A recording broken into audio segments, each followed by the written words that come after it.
Welcome back to my YouTube channel guys. इस चैनल पर आपको रीडिंग के टिप्स एंड ट्रिक्स साथ के साथ राइटिंग टास्क टेम्पलेट वो भी बिल्कुल फ्री ऑफ कॉस्ट प्रोवाइड किए जाते हैं। तो इस चैनल को ज़रूर सब्सक्राइब कीजिएगा और अपने लिसनिंग के स्कोर्स कमेंट सेक्शन में ज़रूर शेयर कीजिएगा। Cassette 1, Side 2.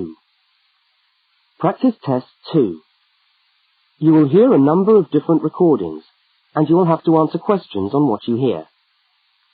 There will be time for you to read the instructions and questions, and you will have a chance to check your work.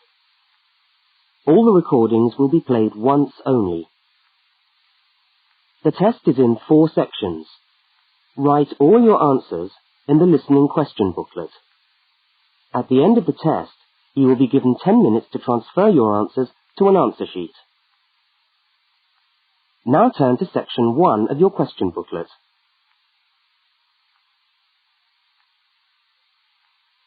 Section 1. In this section, you will hear 2 overseas students, Kate and Lukey, being interviewed by a university counsellor. First look at questions 1 to 5.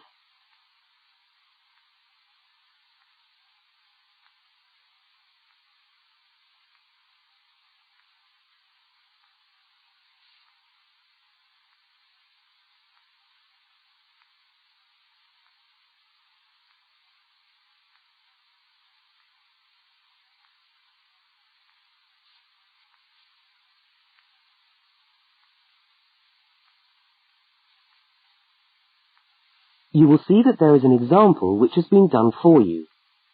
On this occasion only, the conversation relating to the example will be played first.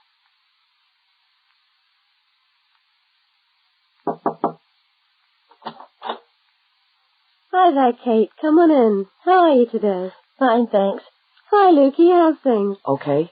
Well, as I explained on the phone, I'm a counsellor here at the Student Services section of the university. And I'm interviewing overseas students to help me draw up a guide for new students. So I'd be grateful if you could tell me a little about your time since you've been here in Cambridge. Right. Good idea. Now, Kate, let's start with you. Okay. This is your second semester, isn't it? Could you tell us something about your first impressions of the town when you arrived? Yeah. Well, first of all, I was struck by how quiet it is here in the evening. Kate's first impression of the town is that it is quiet in the evening. So, quiet is the answer. Now we shall begin. You should answer the questions as you listen, because you will not hear the recording a second time. Now listen to the first interview with Kate and complete the notes by filling in the numbered spaces 1 to 5.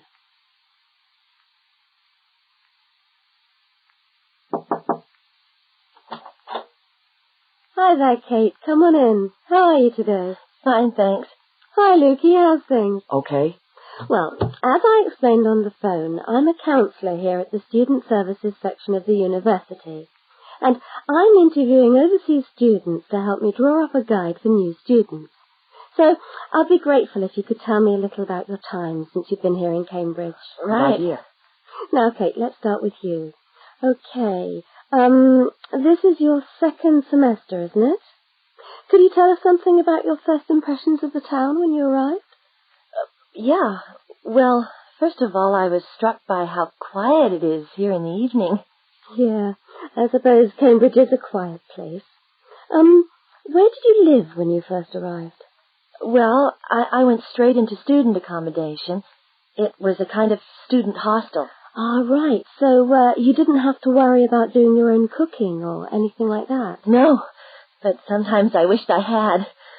The food at the hostel was awful. Oh, dear. But how were the other students? To be honest, I haven't managed to make many friends, even though the place is full.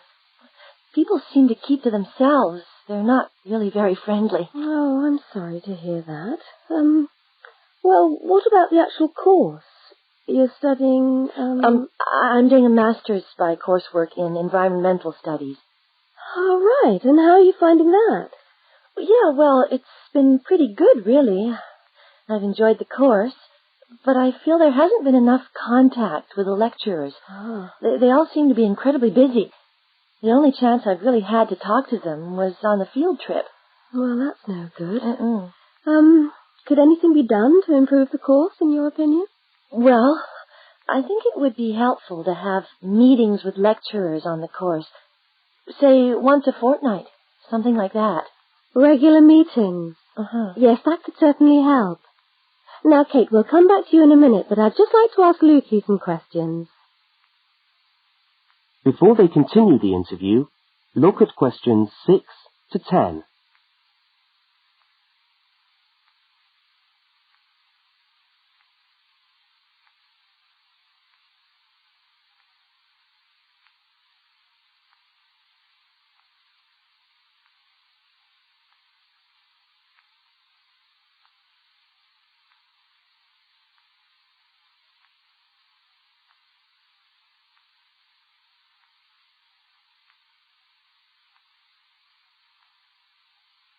As you listen to the rest of the interview, complete the notes. Lukey, where are you from? I am from Indonesia. And how did you find Cambridge when you first arrived? Well, I like it here. I think the city is very beautiful. What about your accommodation? Was that okay? Yes, okay. At first, I stayed with a family for 3 months. They were very kind to me, but they had 3 young children, and I found it difficult to study. Right, I see. So after 3 months, I moved out, and now I live with 2 other students in a student house. It's much cheaper, and we like it there. Good. And, what about your studies? What are you studying? I'm doing a Bachelor of Computing. Computing, I see. Apart from the language difficulties, if you can separate them, how have you found the course? Okay, but... Yes, go on. Well, the main difficulty for me is getting time on the computers in the computer room. It's always busy, and this makes it very hard to do my practical work. Yes, I'm sure it would. Can you reserve time in the computer room? No, you can't. But it would certainly help if we could reserve computer time. Yes, I'll look into that and see if something can't be done to improve things over there. Now, let's go back to Kate. That is the end of section 1. You now have half a minute to check your answers.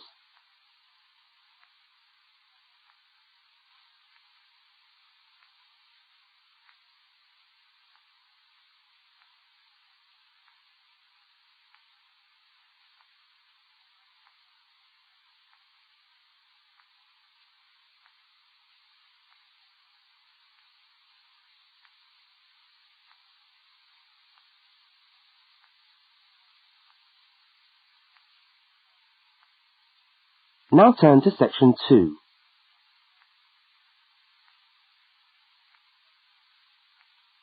Section 2. You are going to hear a radio talk about buying a bicycle. First, you have some time to look at questions 11 to 20.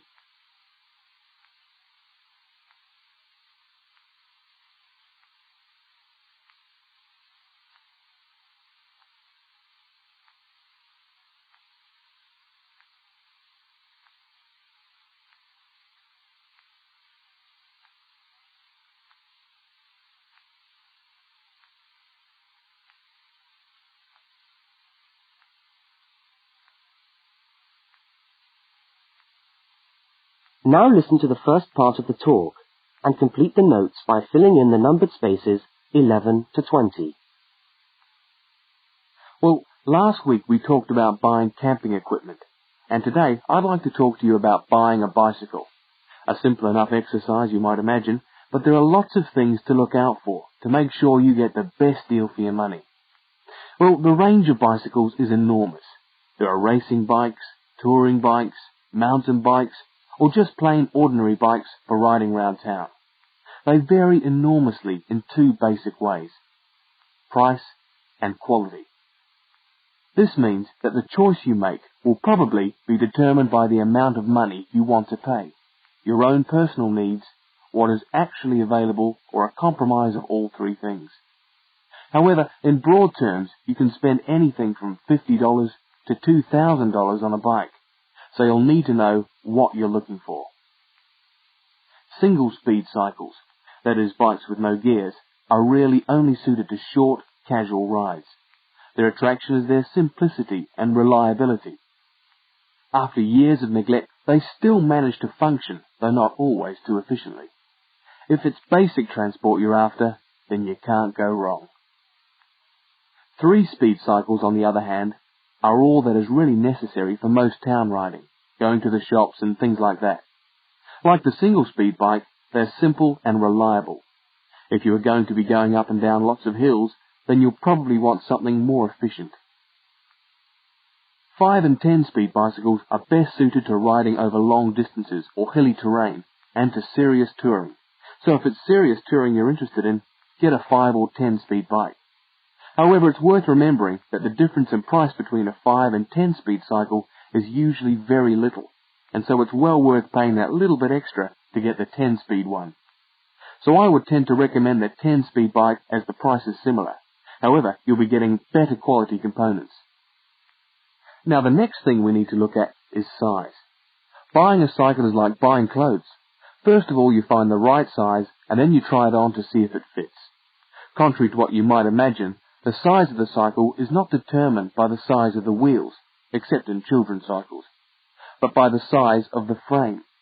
So you'll need to measure the length of your legs and arms to get a frame that is the right size for you. Well, that's all from Helpful Hints for today. That is the end of section 2. You now have half a minute to check your answers.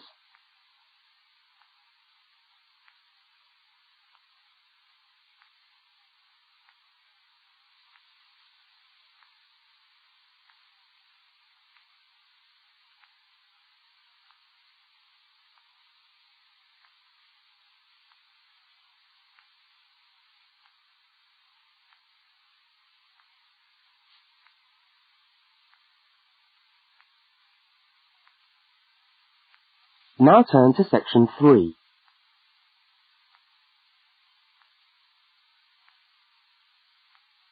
Section 3. In this section, you will hear a conversation between two students, Fiona and Martin, talking about a tutorial topic. First, look at questions 21 to 24.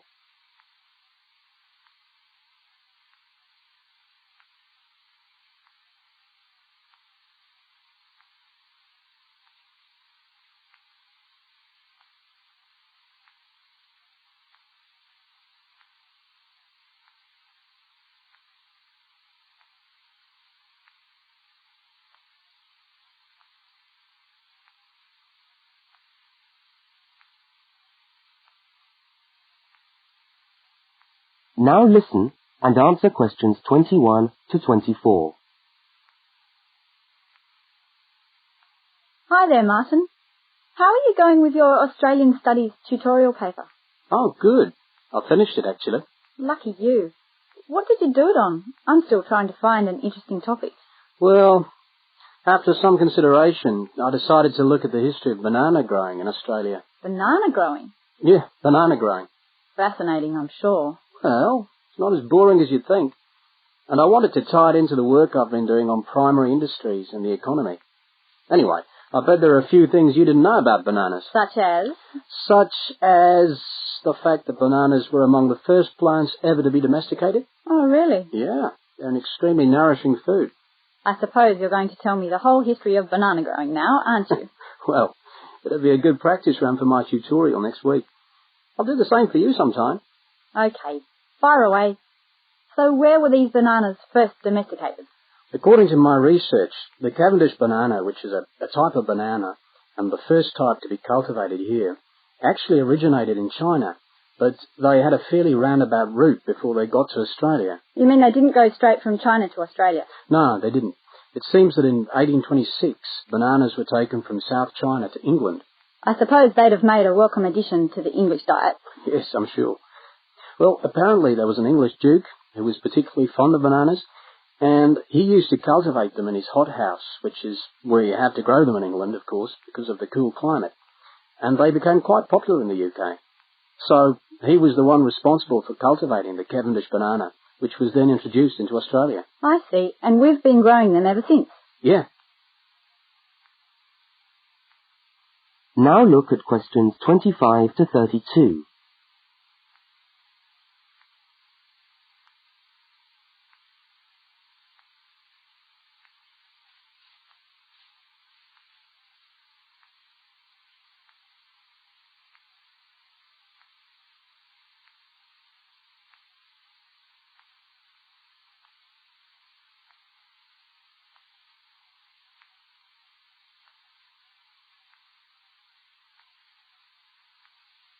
As the conversation continues, complete Martin's notes. Are they hard to grow? Well, yes and no. To grow them in your garden, no, not really. But to grow them commercially, you need to know what you're doing. You see, you only get one bunch of bananas per tree, and it can take up to 3 years for a tree to bear fruit if you don't do anything special to it. But this period is greatly reduced with modern growing methods, particularly in plantations where you have perfect tropical conditions. Right. So what are you looking at? 1 year? 2 years? No, around 15 months in good conditions for a tree to produce a bunch of bananas. And once you've got your bunch, you cut the bunch and the plant down. So how do the trees reproduce then? Well, bananas are normally grown from suckers, which spring up around the parent plant, usually just above the plant. They tend to like to grow uphill, or at least that's the common wisdom. So that's why banana plantations are usually on hillsides, is it? Yeah, they grow best like that. That's interesting. If you plant them in rich soil and give them plenty of water at the beginning of summer, then they should be well advanced by the beginning of winter, when growth virtually stops. But in a country like England, they're hard to grow. Although you can grow them in a hothouse. But in Australia, it's not difficult. No, though even here, the growers put plastic bags around the bunches to protect them and keep them warm. If you go up to the banana growing districts, you'll see all these banana trees with plastic bags on them. But how do they stop the bananas going bad before they reach the shops? Well, the banana bunches are picked well before the fruit's ripe. Once you cut the bunch, the bananas stop growing, but they do continue to ripen. The interesting thing is that once one banana ripens, it gives off a gas which then helps all the others to ripen. So they pretty much all ripen within a few hours of each other. Amazing. So do we export lots of bananas overseas to Europe and Asia, for instance? Well, oddly enough, no. I believe New Zealand takes a small proportion of the crop, but otherwise, well, they're mostly grown for the domestic market, which is surprising when you think about it, because we grow an enormous number of bananas each year. Yes, well, thank you for all that information. I'm sure the tutorial paper will go really well. You certainly seem to have done your research on the subject. Let's hope so. That is the end of section 3. You now have half a minute to check your answers.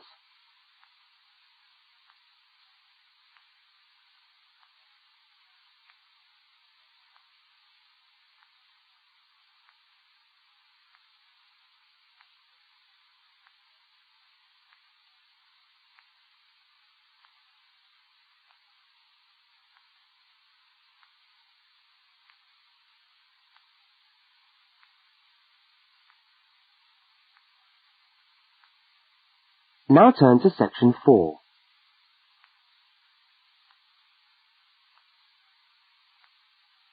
Section 4. You are going to hear part of a public lecture for new students. First, look at questions 33 to 35.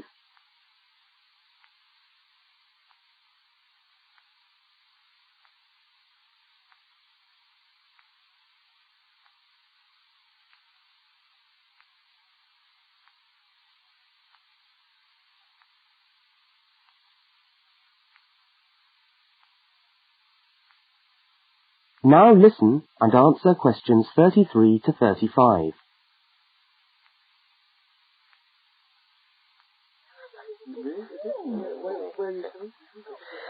Good morning everyone, and welcome to our regular lecture on health issues. This series of lectures is organised by the Students' Union and is part of the Union's attempt to help you, the students of this university, to stay healthy while coping with study and social life at the same time. So, it's a great pleasure for me to welcome back Ms. Diane Greenbaum, who is a professional dietitian and who has been kind enough to give up her time in what I know is a very hectic schedule to come along and talk to us today. Thank you. Thank you very much, John. May I say it's a pleasure to be back. Now, stresses at university, being away from home and having to look after yourselves, learning your way around the campus, all contribute to making it quite hard sometimes to ensure that your diet is adequate. So, today, I'm going to talk about ways of making sure that you eat well, while at the same time staying within your budget.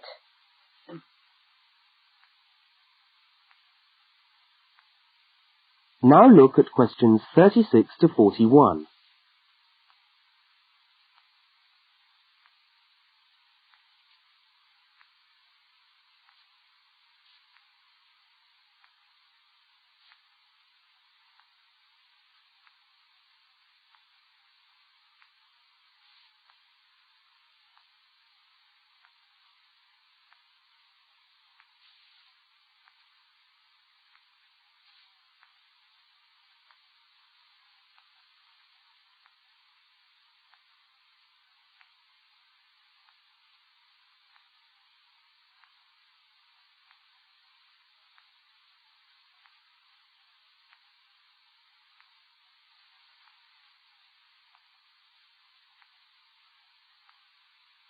As you listen to the second part of the lecture, complete the notes and diagram in the spaces provided. If you have a well-balanced diet, then you should be getting all the vitamins that you need for normal daily living. However, sometimes we think we're eating the right foods, but the vitamins are escaping, perhaps as a result of cooking, and anyway, we're not getting the full benefit of them. Now, if you lack vitamins in any way, the solution isn't to rush off and take vitamin pills, though they can sometimes help. No, it's far better to look at your diet and how you prepare your food. So, what are vitamins? Well, the dictionary tells us they are food factors essential in small quantities to maintain life. Now, there are fat-soluble vitamins, which can be stored for quite some time by the body, and there are water-soluble vitamins, which are removed more rapidly from the body. And so a regular daily intake of these ones is needed. Okay, so how can you ensure that your diet contains enough of the vitamins you need? Well, first of all, you may have to establish some new eating habits. No more chips at the uni canteen, I'm afraid. Now, firstly, you must eat a variety of foods. Then you need to ensure that you eat at least 4 servings of fruit and vegetables daily. Now, you'll need to shop 2 or 3 times a week to make sure that they're fresh, and store your vegetables in the fridge or in a cool, dark place. Now, let's just refresh our memories by looking at the healthy diet pyramid. Okay, can you all see that? Good. Well, now, as you see, we've got 3 levels to our pyramid. At the top, in the smallest area, are the things which we should really be trying to avoid as much as possible. Things like, sugar, salt, butter, all that sort of thing. Next, on the middle of our pyramid, we find the things that we can eat in moderation. Not too much, though. And that's where we find milk, lean meat, fish, nuts, eggs. And then at the bottom of the pyramid are the things that you can eat lots of, because they're the things that are really good for you. Here we have bread, vegetables, and fruit. So, don't lose sight of your healthy diet pyramid when you do your shopping.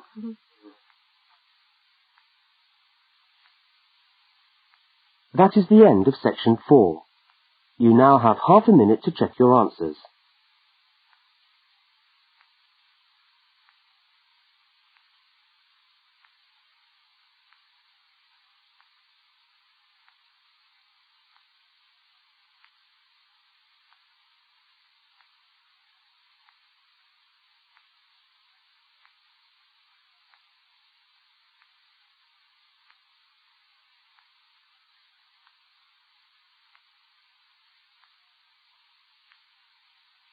That is the end of the listening test.